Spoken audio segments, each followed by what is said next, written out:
Rate determining step ऐसी step होती है जो रिएक्शन में सबसे स्लो हो, ठीक है।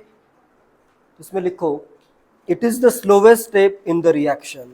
सिंपली क्या डेफिनेशन है इसकी, यही डेफिनेशन है, it is the slowest step in the reaction in the slow it is the slowest step in the reaction.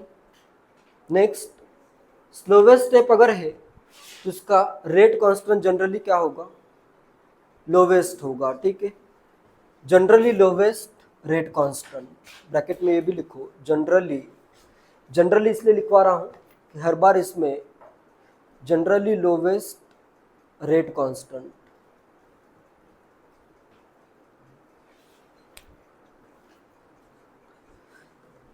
Next point मैं लिखवा रहा हूँ लेकिन ये बहुत ज़्यादा करेक्ट नहीं है, फिर भी नोट करो। द रिएक्शन स्टेप, करेक्ट क्यों नहीं है वो मुझे तो पता है, तुम्हें अगर करेक्ट लगता है तो इसको तुम करेक्ट ही मानो। The reaction step that has its transition state, reaction step that has its TS at the highest point, that has its transition state at the highest point on the reaction coordinate, has its TS at the highest point on the reaction coordinate diagram is called RDS. Highest point on the reaction coordinate diagram is called RDS. इसमें ये कह रहा है कि जो भी highest होगा, जिसके लिए भी फ्री एनर्जी हाईएस्ट होगी, जिस भी ट्रांजिशन स्टेट के लिए फ्री एनर्जी हाईएस्ट होगी, वो क्या होगा, रेट डिटरमाइनिंग स्टेप होगा। क्लियर है? क्लियर है या नहीं? क्लियर ही रखो इसको। नेक्स्ट आता है, नेक्स्ट ओवरऑल रेट किस पे डिपेंड करता है, आरडीएस पे डिपेंड करता है। तो नेक्स्ट पॉइंट नोट करो, the RDS controls the rate determining step, controls the overall rate, the RDS controls the overall rate of the reaction, controls the overall rate of the reaction, because the overall rate cannot exceed, because the overall rate cannot exceed the rate of, cannot exceed, overall rate cannot exceed the rate of rate determining step, rate of RDS। Overall reaction का rate RDS से ज़्यादा नहीं हो सकता है, ठीक है। जैसे इधर इससे ज़्यादा रेट नहीं होगा, ठीक है। अगर ये स्लोवेस्ट है, पूरे रिएक्शन में रेट कम ही होगा, इससे ज़्यादा नहीं होगा, ठीक है।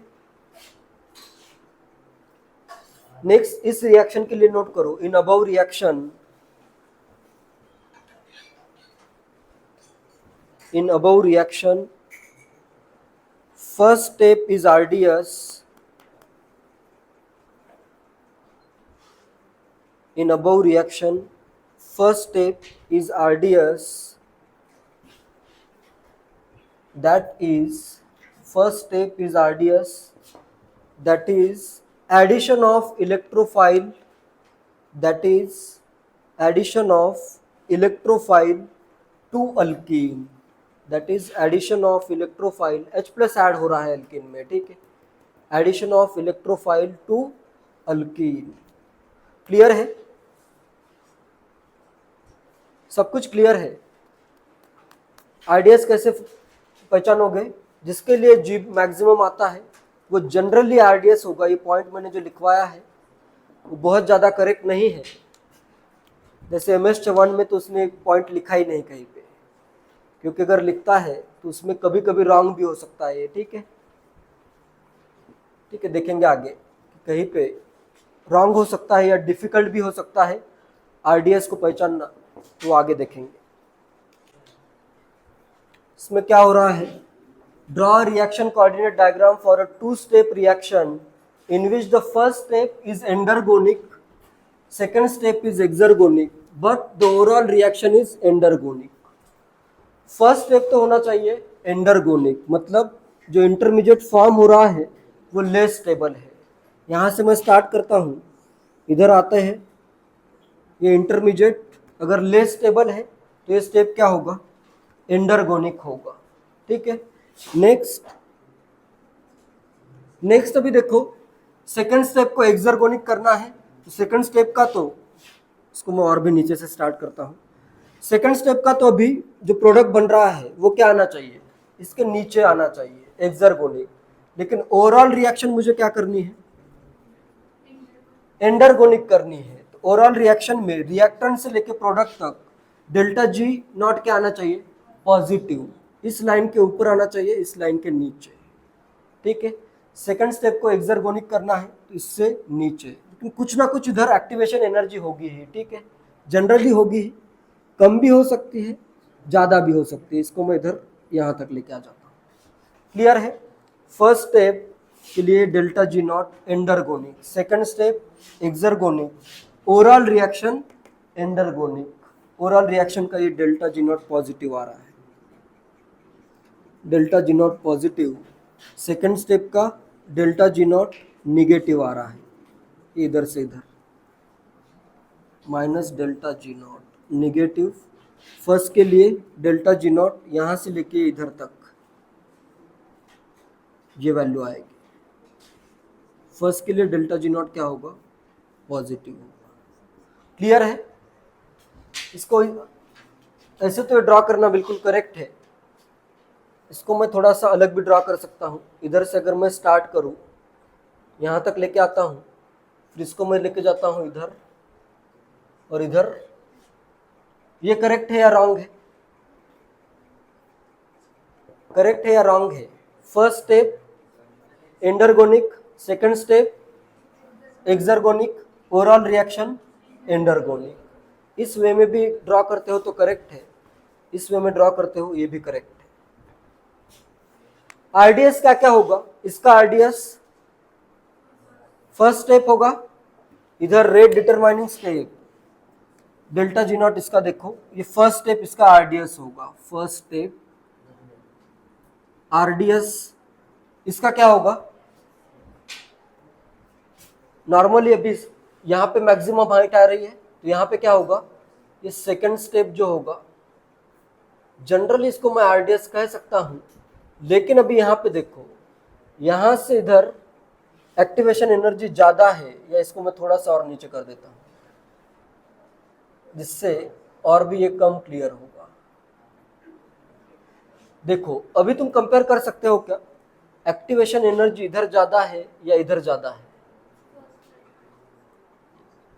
नॉर्मली ऐसे कंपेयर नहीं कर सकते हो. इधर एक्टिवेशन एनर्जी अभी आ रही है ज़्यादा, लेकिन यहाँ से यहाँ पे भी जाने में क्या हो रहा है, फर्दर इसको एक्टिवेशन एनर्जी चाहिए. तो इसमें ये क्लियर नहीं है कि फर्स्ट स्टेप आरडीएस होगा या सेकंड स्टेप आरडीएस होगा. तो इसलिए तुम्हें जनरली क्या करना है, जो भी हाईएस्ट पॉइंट पे है, ठीक है, रिएक्शन कोऑर्डिनेट डायग्राम में जो हाईएस्ट पॉइंट पे है जिसका भी ट्रांजिशन स्टेट, उससे क्या एज्यूम करना है, आरडीएस एज्यूम करना है. जरूरी नहीं कि हो. ठीक है, कभी कभी करेक्ट होगा, या फिर जेई में ऐसा क्वेश्चन नहीं आएगा जिसमें ये क्लियर, जैसे इसमें क्लियर नहीं है फर्स्ट स्टेप आरडीएस है या सेकंड स्टेप आरडीएस है, ये क्लियर नहीं है इसमें. ठीक है, तो तुम्हें क्या करना है, जो भी रिएक्शन कोऑर्डिनेट डायग्राम में हाईएस्ट पॉइंट पे आ रहा है उसको आरडीएस आंसर करना है. ठीक है, क्योंकि वो तुम बता नहीं सकते हो, इसलिए अगर बताना ही है तो इसको, इस स्टेप को अपन एज्यूम करेंगे कि आरडीएस है. इसमें तो क्लियर है, लेकिन इसमें कुछ कंफ्यूजन नहीं है. ये हाईएस्ट पॉइंट पे भी है, एक्टिवेशन एनर्जी भी इसकी हाईएस्ट है. इसमें कंफर्म है कि इसका आरडीएस यही होगा, ये यहाँ पे एकदम कंफर्म है. सेकेंड में तो एक्टिवेशन एनर्जी भी कम है और इसकी हाइट भी मैक्सिमम नहीं है, हाईएस्ट पॉइंट भी नहीं है ये. तो ये तो स्टेप आरडीएस हो ही नहीं सकता. नेक्स्ट इधर लेबल करना है, इधर है रिएक्टेंट, ये ट्रांजिशन स्टेट 1, इधर क्या आएगा इंटरमीडिएट, इधर क्या आएगा ट्रांजिशन स्टेट 2, और ये हो जाएगा अपना प्रोडक्ट। सेम टू सेम इधर भी होगा, reactant TS1, intermediate TS2 and product. Question करो एक, which step in the following reaction sequence is rate determining? Which step in the following reaction sequence is rate determining? इसमें से कौन सा step, which step in the following reaction sequence is rate determining? क्या आएगा answer? Which step in the following reaction sequence, second answer आ जाएगा। ठीक है, तो इसमें ये सेकेंड जो स्टेप है वो क्या है, RDS रेट डिटरमाइनिंग स्टेप है। ठीक है, इधर फ्री एनर्जी है, प्रोग्रेस ऑफ रिएक्शन है। ठीक है, सिंपल है।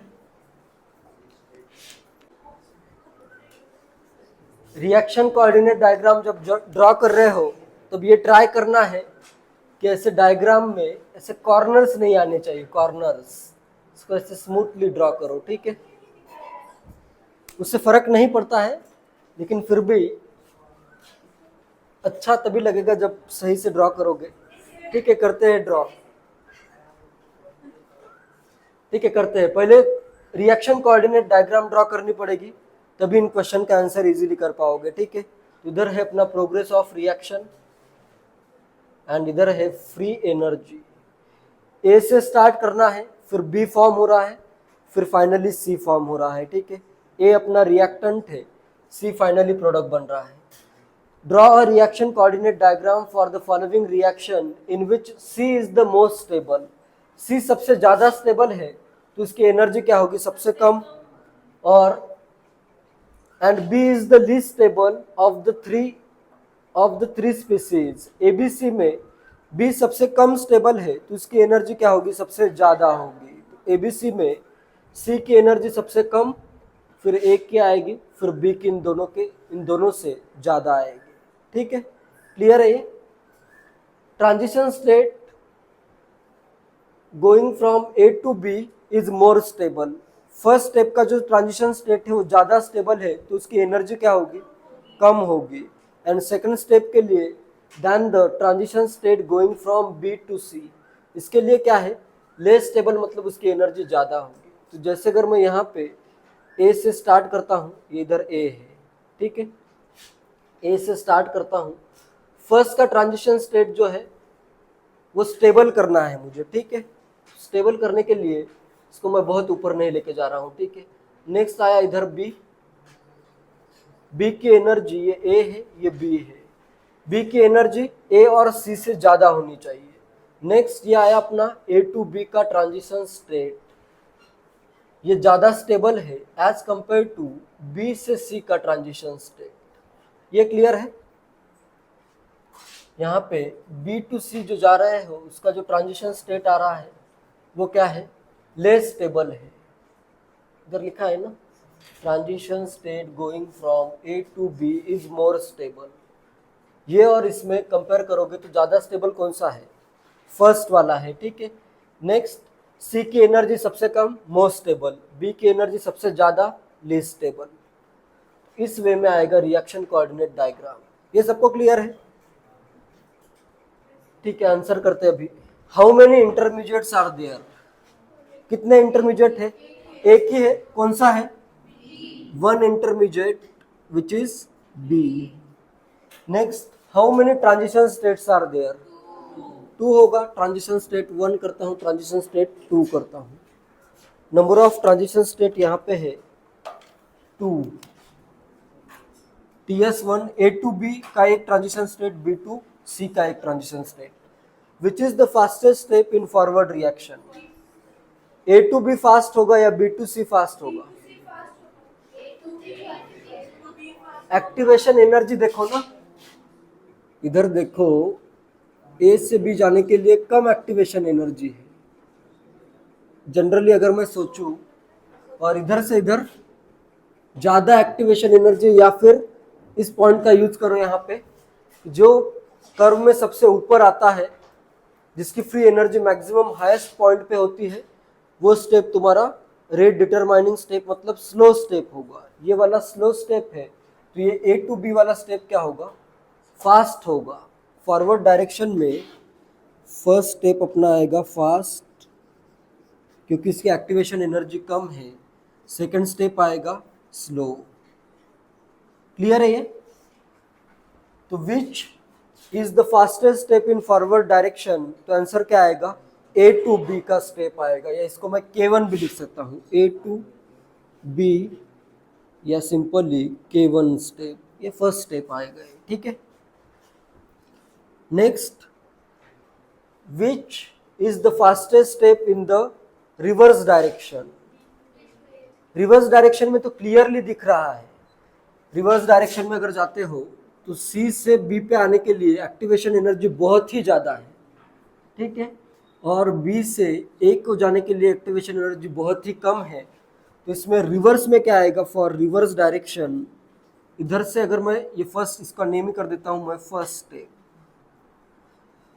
फर्स्ट स्टेप सेकंड स्टेप ऐसे लिखते हो तो उतना भी क्लियर नहीं है, जैसे रिवर्स के लिए ये फर्स्ट स्टेप हो सकता है, तो मैं इसको मैं फर्स्ट सेकंड से बेटर ऐसे कहता हूँ, C to B B to A reverse के लिए, फॉरवर्ड में A to B B to C.